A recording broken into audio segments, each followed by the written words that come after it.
Good morning and welcome to the Caffeinated Theology Pastor Talks video blog series where we're a bunch of pastors talking about doing ministry and life together, and we're just trying to tackle a few different topics that would be relevant to today's context and help people out in ministry. And so today's video is going to be all about how to find a pastorate and what to do when you're in the process of looking for a pastorate.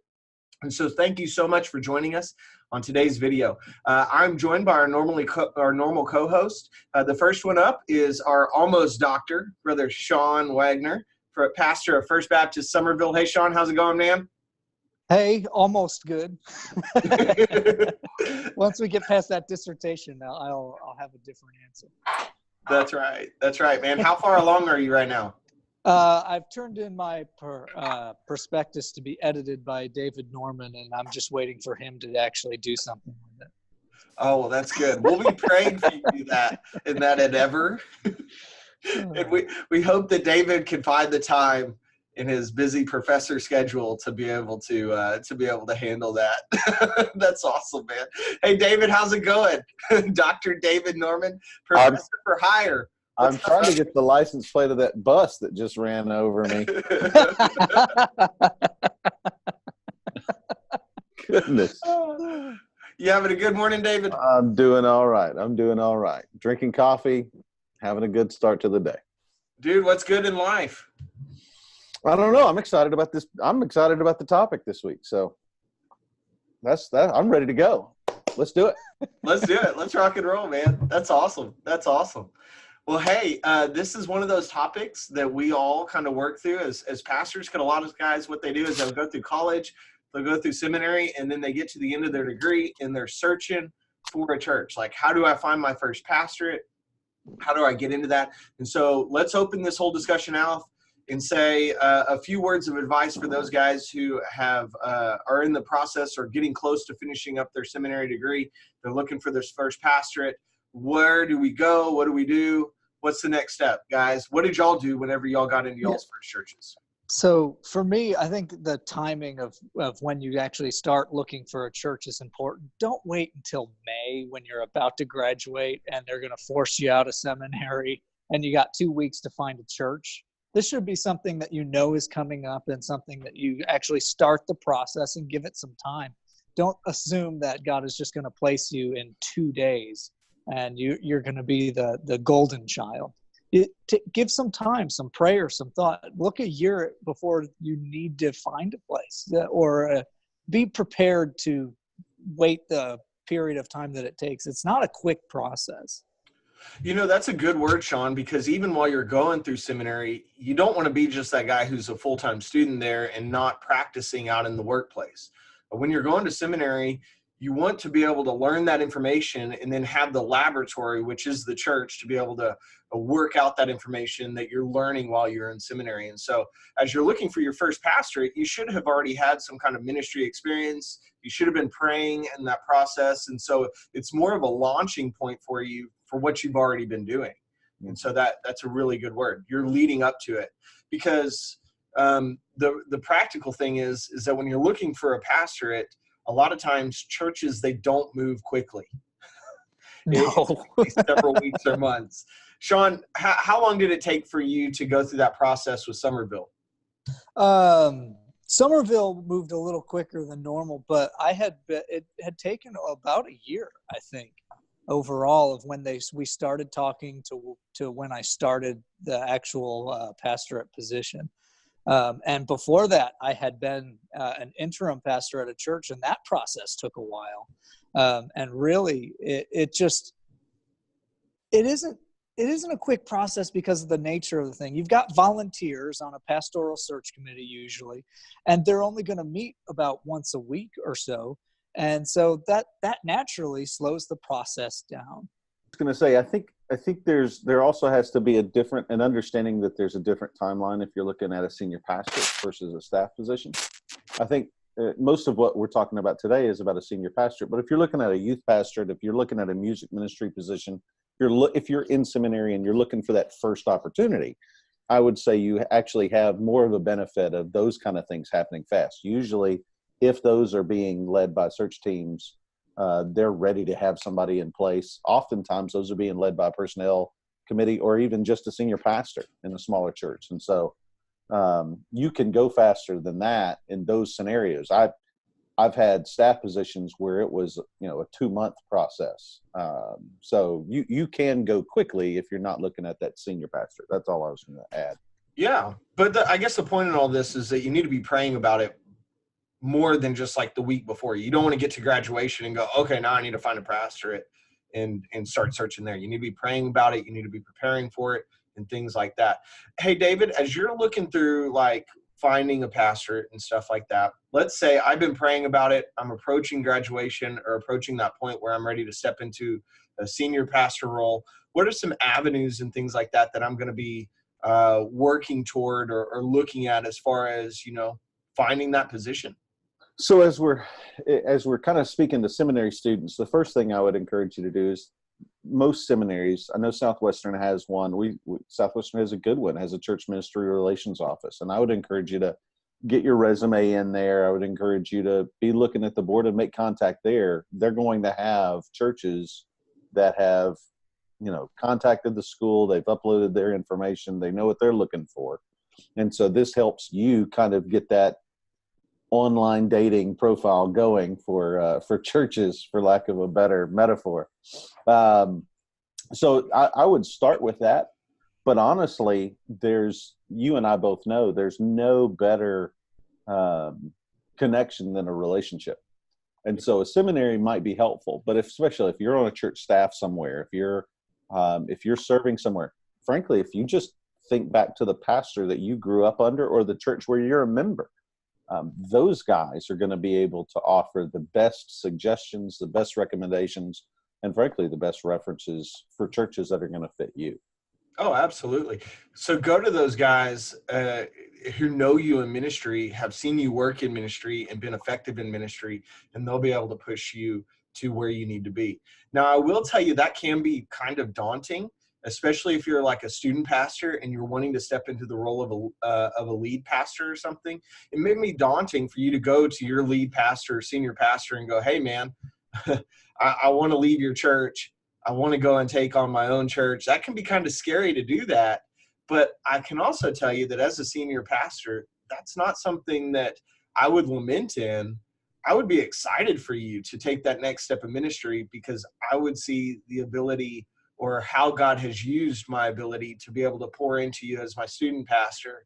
And then our role as a church to be able to equip you and then send you out to do more ministry. And so, and I think it's worth offering a side note here. If you're a senior pastor and your youth pastor comes to you, and I'm going to talk to the camera for a second. If you're a senior pastor and your youth pastor comes to you and says, I'm thinking that God may be leading me in this direction. I don't know. I'm asking your permission to explore this avenue, to consider this, but I'm not necessarily 100% that God's calling me. I'm just trying to figure out. If he's come to you, he's entrusted you with that information, and you have a responsibility to lead him, not just to kick him out of the nest because you think that now his heart is in another church. You have a responsibility to lead him and to help him because you're his senior pastor. Until he's somewhere else, you're his senior pastor. And so maybe I'm speaking from a personal place there, and I probably am. But if you're a senior pastor and somebody comes to you with something like that, you have a responsibility to them. That I think often gets dismissed in the name of, well, I'm the pastor of this church. We're driving this church. If you're not on board with this church, then you're not in the picture. Absolutely. So you want to first go to God in prayer. Then you want to go to some people who know you in ministry. Another avenue that you can take is what David said a minute ago, a seminary or also a state convention. A lot of times state conventions will have job posting boards and things like that. Talk to the guys who are working in your church relations departments, who are working through revitalizations and helping churches who are pastorless and stuff like that. Man, go and get to know those guys. Take them out to coffee, allow them to know you, give them several copies of your resume, and then tell them, hey, look, if you have a church that would fit my skills and gifts, feel free to pass out my resume and let them know. And that's another really good avenue for guys to get plugged into churches and things like that.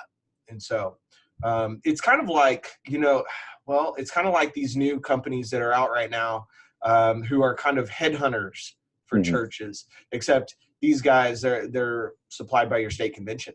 And so that's a really good deal. So what are some other things that you guys would do as far as searching for a pastorate? Well, I think we've been really hitting on the fact that you have to have some experience while you're in school. Don't just wait for ministry to fall into your lap. Go and volunteer. I think one of the things that helped me the most in looking for a church was to be able to say, here's what I'm currently doing. Yeah.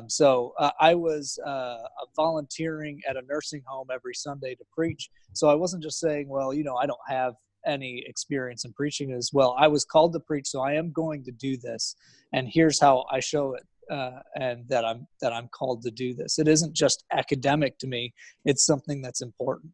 And so a church can look and say, okay, well, you're volunteering at the nursing home. You've been doing this youth ministry. You've been a Sunday school teacher. So you know the inner workings of what is important for a pastor to do before you become a pastor.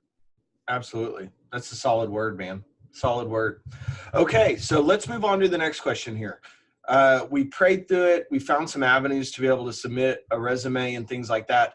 What are you doing to prepare for that process? Like, what is the submission process? What kind of steps are you going through there? Well, your resume is important. Don't just, put together the Word document that you had in high school and say, this is good. You got to clean it up. Just because you were an Eagle Scout back in 2002 doesn't have any relevance to 2019. So make sure it's updated. Are you speaking to David? David is laughing way too hard. David, were you an Eagle Scout? I was not. I just thought, man, shots fired for the Boy Scout. Well, you get these resumes in, and someone's like, look at this thing I did 20 years ago. That's a really big deal. And you go, yeah, that's great. I'm glad you did that in high school. What have you done in the last year to 3 years? That's right. What have you been doing? And it doesn't just necessarily have to mean I was working at a church. There are other things that you can put in that you've been doing. But if the only thing you can say is, well, I've gone to school and before that I was great, that's not it. That's not a resume. That's saying, okay, you haven't been doing ministry on your own. Show that you're a good church member if that's the only experience that you have. Yeah. So the cleaning it up, making sure it's relevant to today's date. The things you did great 20 years ago may not necessarily be the things you need to front on your resume. What, out of curiosity, Sean, and I'm just going to take the side note, what were you doing 20 years ago that was worthy of your resume? So on my resume, I used the Eagle Scout thing because I realized I had put that. I even gave you my exact date that I got. I became an Eagle Scout. And so I had that on there listed, and a pastor actually came to me and said, look at this. What does 2002 have to do with 2015? And they were right. So, and so not 20 years, but that once you get past a decade, or you're proud of something you did as a sophomore in high school, that may not necessarily need to be on your front page of your resume. So I should take my black belt from 22 years ago. I should kill that, you think? Oh, yeah. I don't know if that is Let's be helpful. real. It was an orange belt. Put it on the back page. Put it on the back page. Okay. I'll tell you another thing about cleaning up a resume is that a ministry resume is way different from a secular job resume. On a ministry resume, you want to write things on there like, who is your family? What is your family involved in? What is your mission as a minister of the gospel? Like, what is your purpose in ministry? How were you called to ministry? Those type of things churches are wanting to know on the front end of stuff, because they want to get to know a little bit about who you are and what your purpose is as a minister of the gospel. And I'll add to that and say that's one of the reasons why a cover letter is so important. Oh, absolutely. Even if when you're submitting it, you don't submit a separate cover letter per se as a file, but in your email where you're submitting that, or where this is especially beneficial when someone else is submitting your resume on your behalf, where they can offer a pre-reference, if you will, for your resume, I would encourage you to do that. But in that little blurb, let there be something that introduces you to that search committee or to that church. Well, and that's a very good point, David. Whenever you're preparing your resume and getting ready to submit all that, make sure that you hit up your references on the front end and say, hey, can you write a letter of reference for me so that I can submit it with my resume? That is a huge thing for churches. Let me give you another tip here that shouldn't be said, but it needs to be said. Make sure that you run your resume through a spell checker and a grammar checker. Have somebody proofread your resume. All right. And man, I can't tell you how many times, as even a senior pastor, trying to hire a student pastor or a children's pastor or something like that, and you get a resume in, and man, it has spelling errors, it has grammar errors on it, it has all sorts of different stuff that just needs to be corrected. I can't tell you enough. Make sure that you have somebody proofread that, run it through spell check, because you're just putting the wrong foot forward if you don't. Yeah. And if you need somebody to proofread your resume, just hit up at David G. Norman on Twitter. Right. You will be able to. He doesn't have a lot going on in terms of editing, so he needs more of that.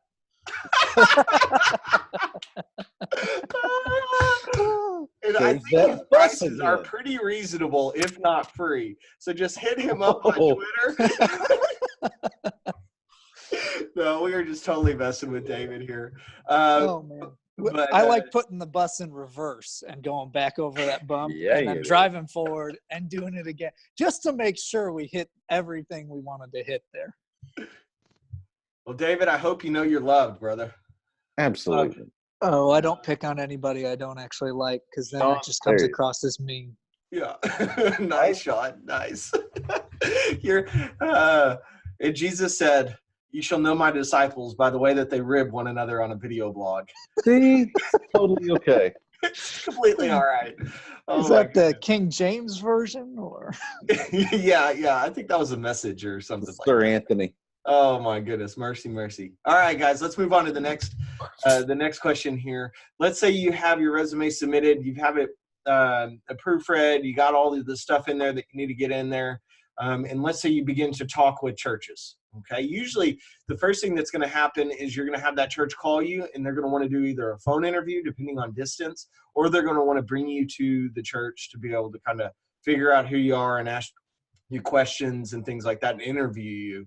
And so it'll be you going into a room, and there will be multiple people over there, probably the personnel committee, and then they're wanting to kind of feel you out and see what you're doing. So what does that look like? Give me some tips here, fellas, on what you would do in that process. So my first tip to dealing with the committee is you got to pay attention to their names and get to know their names as quick as you can. It shows that you care about the individual people on the committee. And so if you're in a phone interview and talking with them and you need to ask their name again, do that. Especially if it's over a phone where you don't see the people, and so you got to know who's talking to you there. So one of my first phone interviews was everyone sitting around a speakerphone and then me on my phone. So it became difficult to know who was talking to me. But just slow down and ask them to identify themselves again and try to learn that quick, so that you're not just talking to a committee, you're talking to people on the committee. That's Sean's first response to every question was, who dis? Who dat? That's all. I don't know you. Asking questions about my family. I will say having a notepad handy in those situations is helpful because you can jot that down. Right. Yeah, absolutely. Let's say you're meeting in person. What do you wear? No. So is it the first time I went to meet them, I tried to wear what I would usually wear in the pulpit, if that makes sense.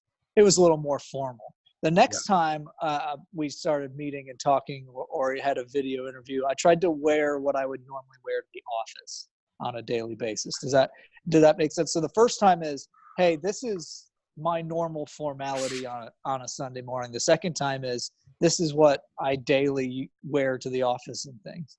That way, there's not a hiding aspect here of, does he even own a suit? We're a church that only wears suits and ties. Or on the other end, they can even look at you and say, we're not that formal. And you start getting that kind of information up front. Yeah. I'd rather be overdressed than underdressed in a situation like that. So I don't think you can go wrong wearing a suit and tie. I really don't. Yeah, especially to that first. Dress one level higher than you're inclined to, right? So if your first inclination is jeans and a nice button down, maybe throw on some slacks. If your next inclination is slacks and a button down, throw on a jacket or a tie. But always step up one level from what your first inclination is, would be my encouragement. Mm-hmm. So let's say when you're in that interview, you got everybody around the table and things like that.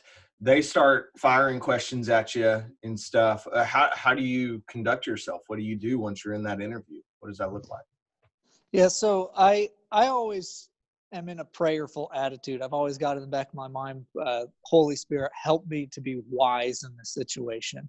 Help me to answer well according to your word. So even while I'm sitting there, as we're getting to that, that's my prayer. That's my heart motive, is that I need help in this situation. Don't come into it as I'm the guy who's got all the answers. You go to God first before you're answering these questions. Then after that, the tone is respectful. And here's the thing. At every interview that I've had, there's been one person on the committee who has a very specific question. Very specific. What would you do if you had a 8th grader who was biting people? Right, this was a question that came to me. And so when you have that specific question, don't just gung-ho answer it. Stop and ask them, why are you asking me that? Is there something going on that caused you to bring this up? Get some deeper information. When a question goes super specific, there's a reason. Mm-hmm. I think there's also something to be said about, and I think that's helpful in the attitude you approach it. I am, just full disclosure, I am prone toward anxiety, and so that situation is the stuff of nightmares for me. Sitting around a table and they're all staring at you and asking you questions, like, no, give me a pulpit any day, I'm happy. But in that situation, that's terrifying. So for me, like, the conversation in my head is going to be to sit back and to slow down, because my inclination is to lean in and to really want to answer and go at the questions. Whereas I think it's very important to sit back, to kind of relax your posture a little bit and take a deep breath, and then slow down and give thoughtful answers, not just your first answer. Yeah. And when I say thoughtful answers, I think it's incumbent upon us to remember that, and I'll just be theological for a second. It's incumbent upon us to remember that this is Jesus's church, and that he has someone in mind for this church, and it may not be you. And so your answers should not be trying to please or placate or to gain the confidence of the church. Your answers should be very clearly your understanding of Scripture and your understanding of God's calling upon you in your life. And so I think it's important that we just kind of take that break, that thought for a second, and say, pause, be thoughtful, and remember that you're not ultimately accountable to this committee. Right. I think one of the things that's also helpful in that interview process is don't allow them to put you on your heels. Because in reality, you're interviewing them just as much as they're interviewing you. And so if there is a specific question like Sean was mentioning earlier, make sure that you're following up and asking questions. Why are you asking me this? Like, is this a situation that happened here? The other thing too is I would be asking them questions. Yeah. Because like it's great that you get to know me, but I don't know you, and I want to know if this church is in serious turmoil, then I want to know that before I walk into this, or if I gotta out of control leadership, then I want to know that before I walk into that. And I want to make sure that I'm the right fit for this church. And so I'm going to be asking them questions like, what preaching style do you guys prefer? How long does the pastor preach? Does the previous pastor, did he make hospital visits? What kind of outreach are you guys doing as a community? If you were to cease to exist, this is a good one that a lot of people know about. If your church was to cease to exist, would your community miss it? And so I would be asking them how they're involved in missions and what they're doing as far as discipleship and what they're doing as far as evangelism. And so realize that in that interview process, there's a whole bunch of questions that you need to be asking to interview them just as much as they're interviewing you. And don't let them put you back on your heels or catch you off guard in that sense. This is a time where you're coming together and going, God, show me, is this church the right thing? And am I the right pastor? And are we supposed to be together? And if it's not, just make it aware and we'll part our separate ways, because it's so much better for you guys to go through this interview process and go, okay, this is not a good fit, than for you to get in there and placate to different answers and put on a good show and then be in there 6 months and go, what did I do? I moved my family here. I took this pastorate and this is not what I feel like the Lord has called me to. So just be aware of that interview process when you do that. Any other ideas or thoughts on that, in the process you guys have? I think that asking questions is so important. Being able to have the right questions, and that's something you have to think about before you're in the interview process.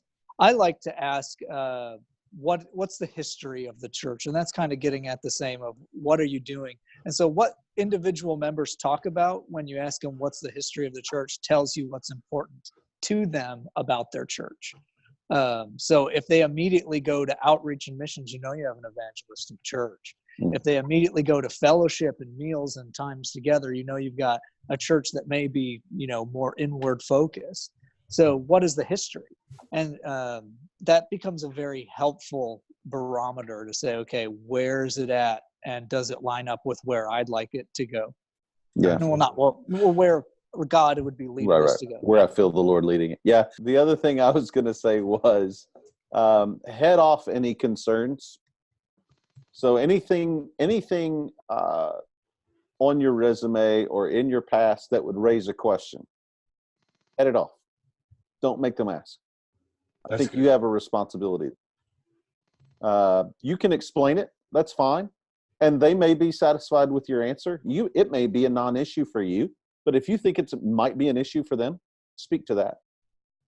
Because like Anthony said, you don't want to be 6 months in and realize that this is an issue. So think through the personality of the church, think through your experience and your personality, and then decide, is this, if this is something that needs to be dealt with or handled, if this is going to raise a red flag later, let's go ahead and raise it.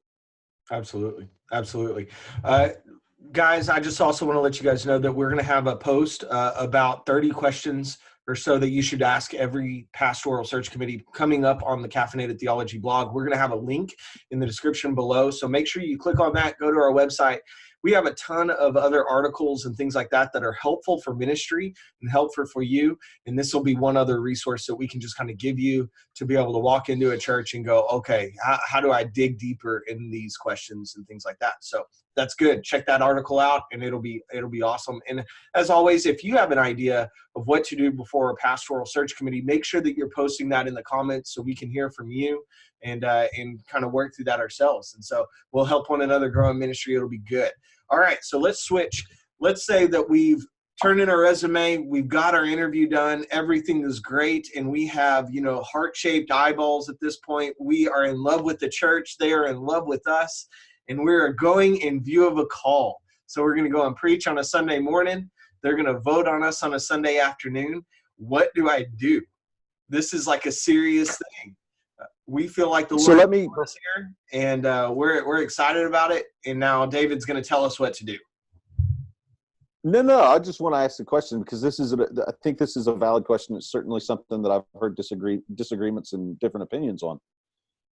So, Anthony, when you go in view of a call to a church, do you go with the automatic yes in your head, or are you still questioning? Are you still Are you still considering? Is this still an option on the table, or are you're ready to move forward? Because I've heard guys say, don't even go in view of the call unless you're 100% yourself.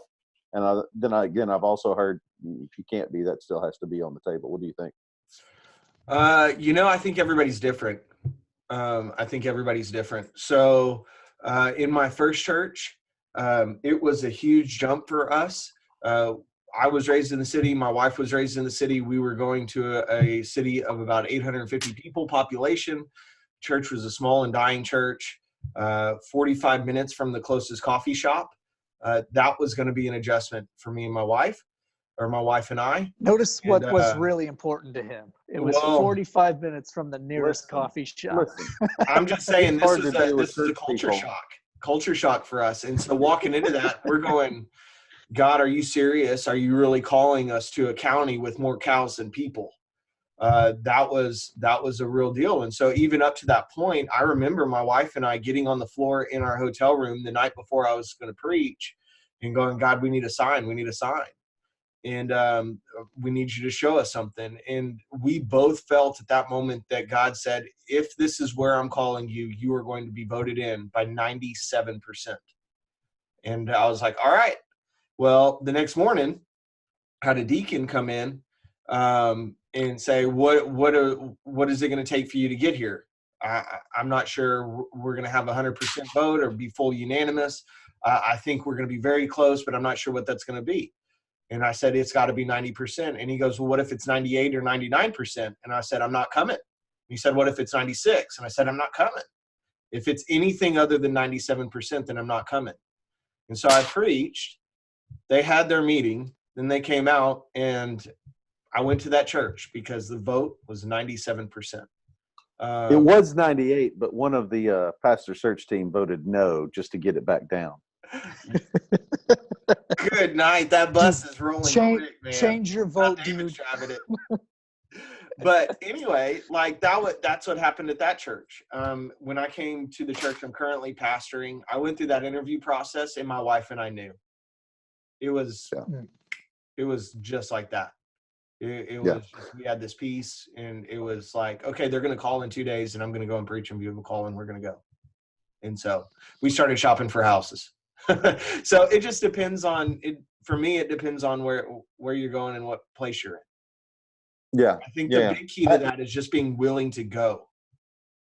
Don't go and preach and give a call if you're already feeling like the Lord's calling you someplace else. Yeah. If you're a no, don't go. Right. Right. If you're a no, just don't do it. I would say if you're even 50-50, you need to walk away and say that you're not ready. Right. And I think the church vote helps you on this as well. If you get a 50-50 vote, or if it's just barely over, it's 55-60, you need to say no. Yeah. Because you're already looking at a church split over your issue. So everything you do, there's going to be a majority of people questioning it already. Yeah. So now that we've addressed that, let's say you're going into this and everything is good. All right. And you're anticipating going and preaching in view of a call. You think it's going to work out well. You think you're going to be called to this church. You're excited about that. How do you conduct yourself in that? What are some tips that you give somebody going into sermon, right? I think that's a big question, because everybody wants to pick the sermon that they know is their golden child, right? This is the go-to. This is the one everyone responds to. You've got the best illustrations. I don't recommend doing that. What I do is I was already preaching in a place, and so I came and said, this is the sermon that I prepared, that if I was where I was normally at, this is what I would be preaching. And so I even apologized, said, this is a third in a series that I'm doing at this other church. So it's jumping into what we've already done, but I'll explain a little bit here on what the last two sermons were about. And so they got a solid picture of the average sermon for me, not the bombshell, the one that is just the best. You can use those when you're there, but when you're doing the interview process, try to give them the average you. Yeah. Don't preach a 15-minute sermon on your first view of a call Sunday and then a 45-minute sermon the next time you go and preach there. they're gonna have shell shock, culture shock, going, what in the world just happened? Who is this guy? He's not the same guy. David, what about you, man? What do you think? Well, number one, and this goes for every sermon, but especially in this particular scenario, make it your sermon. Okay? Matt Chandler is not coming in view of a call to their church. So you don't need to preach Matt Chandler's sermon in view of a call, and then on your first Sunday as senior pastor, give them you. Don't do that. That's bad.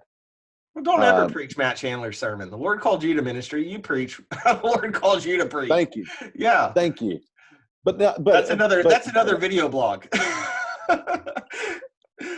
Preach bake your own bread, serve it to the people. So yeah, I think like Sean, I think you want to preach a sermon that is representative of your preaching. I might not preach a sermon that, hey, sorry guys, this is third in a series and I'll fill you in the gaps as I can. I probably wouldn't go that route.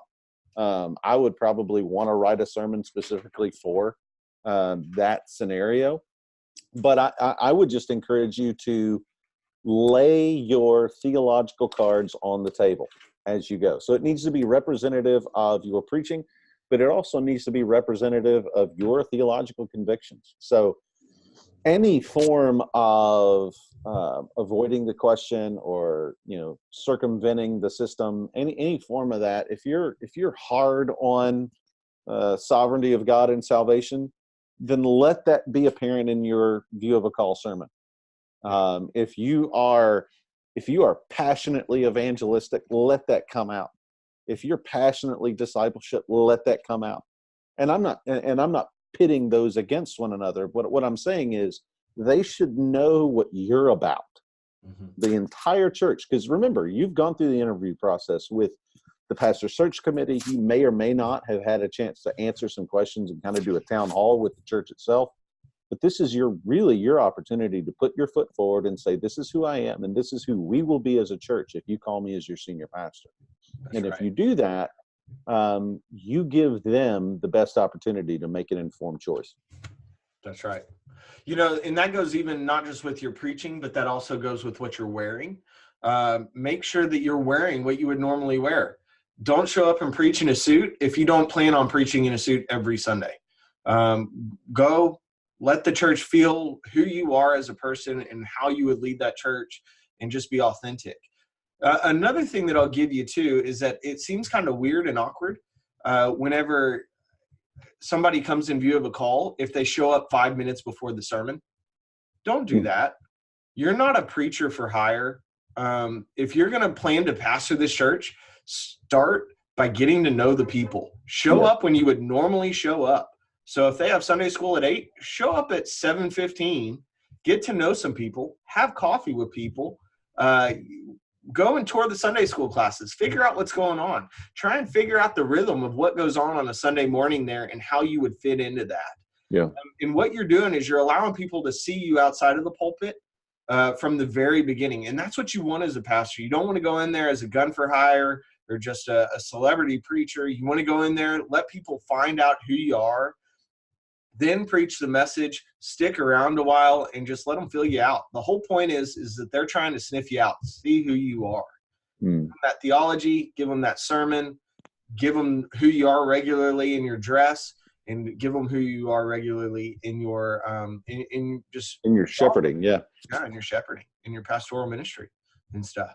So it's good. It's good. Well, guys, we are at the end of this episode, and so we have run out of time. Thank you so much for tuning in with us. If you have any other ideas about finding your first pastorate or interviewing or going in view of a call, make sure that you place those in the comments. And if you have not already, make sure that you rate and subscribe our podcast. We would love to have you, as David just gave you, give you the big thumbs up. And make sure that you also click that little button there that will approve notifications for you so you don't miss out on a future episode. We're going to have a whole bunch of links come up here. And so click on some of those, watch some other videos. And we appreciate you guys for watching. We're praying for you. And we hope that you have a blessed week. We'll see you next Monday. All right. Bye-bye.